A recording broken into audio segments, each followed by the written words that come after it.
അപ്പോൾ ദേ ഇന്ന് നമുക്കൊരു കാളൻ ഉണ്ടാക്കാം. സദ്യയിലൊക്കെ വളരെ പ്രിയപ്പെട്ട കാളൻ. അതിനായി പാത്രത്തിലേക്ക് ചേനയും പച്ചക്കായയും ചെറിയ കഷ്ണങ്ങളാക്കി നുറുക്കി നല്ലപോലെ വൃത്തിയാക്കി ഇട്ട് കൊടുത്തിട്ടുണ്ട്.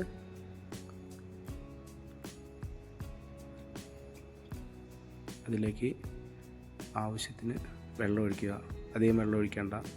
കാളൻ എന്ന് പറഞ്ഞാൽ ഒരു കട്ടിയായിട്ടുള്ള കറിയാണ്. അതുകൊണ്ട് വളരെ കുറച്ച് നല്ലപോലെ വറ്റി പോകണം. വെള്ളം ഒഴിച്ചിട്ടുണ്ട്. അതിലേക്ക് കുറച്ച് മഞ്ഞൾപ്പൊടിയും ഉപ്പും ചേർത്ത് നല്ലപോലെ വേവിച്ചെടുക്കുക. ഒഴിച്ച വെള്ളം ഒരു 3/4 ഭാഗവും വറ്റി പോകണം.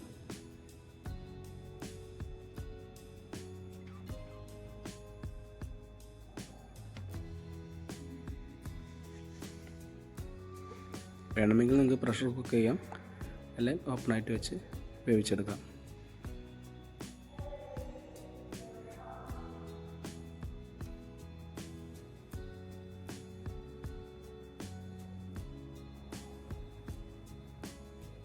നല്ലപോലെ തിളച്ചിട്ടുണ്ട്. ഈ സമയത്ത് നമുക്ക് ഇതിന് വേണ്ട അരപ്പ് തയ്യാറാക്കാം. അതിനായി തേങ്ങ, കുരുമുളക്, ജീരകം, പച്ചമുളക് എന്നിവ ചേർത്ത് നല്ലപോലെ അരച്ചെടുക്കുക. എൻ്റെ കയ്യിലെല്ലാം പൊടിയായിരുന്നു അവൈലബിൾ, അപ്പോൾ ഞാൻ പൊടിയായിട്ട് തന്നെ ചേർത്തിട്ടുണ്ട്. എന്തുതന്നെയാലും അരച്ചെടുക്കുക നല്ലപോലെ. അതിനുശേഷം വെന്ത കഷ്ണങ്ങളിലേക്ക് അരപ്പ് ചേർക്കുക. വെള്ളം നല്ലപോലെ വറ്റിയിട്ടുണ്ട്.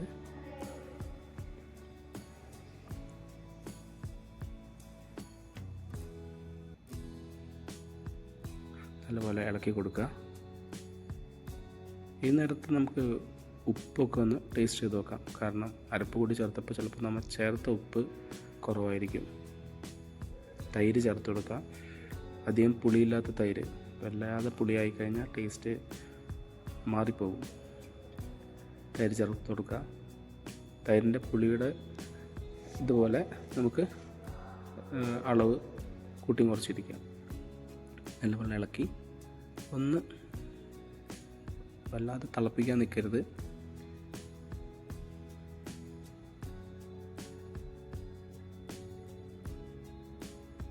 ചൂടാക്കി എടുക്കുന്ന വെള്ളം കേട്ടോ.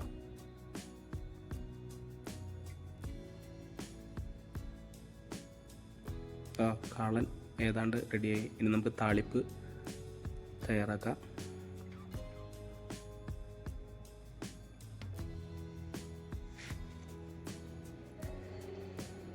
കുറച്ച് പച്ച വേപ്പില ചേർത്തിട്ടുണ്ട്. അതൊരു ഫ്ലേവർ കിട്ടാനായിട്ടാണ്, നിർബന്ധമൊന്നുമില്ല.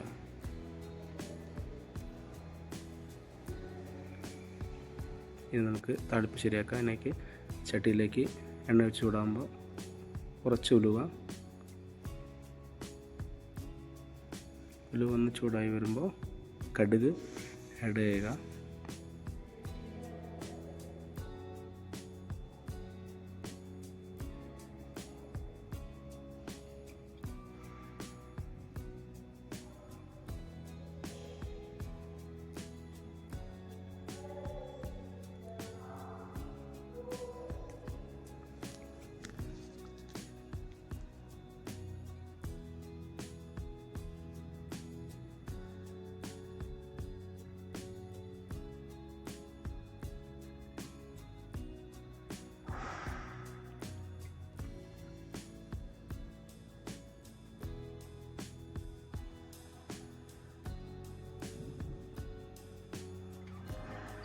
കടുക് ചേർത്തിട്ടുണ്ട്. കടുക് പൊട്ടി വരുമ്പോൾ നമുക്കിതിലേക്ക് വറ്റൽമുളകും കറിവേപ്പിലയും ചേർത്ത്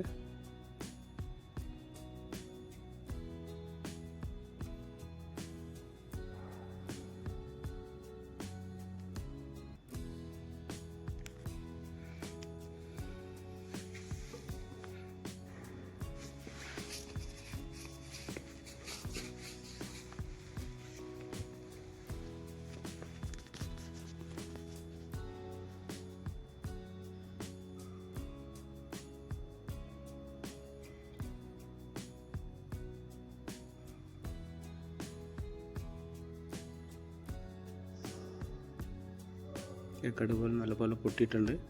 ഇതിലേക്ക് നമ്മൾ വറ്റൽമുളക് മുറിച്ചിട്ട് ചേർത്തിട്ടുണ്ട്.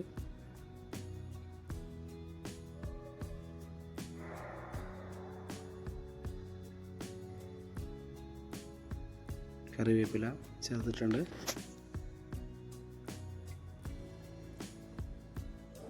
കരിയാതെ ശ്രദ്ധിക്കണം.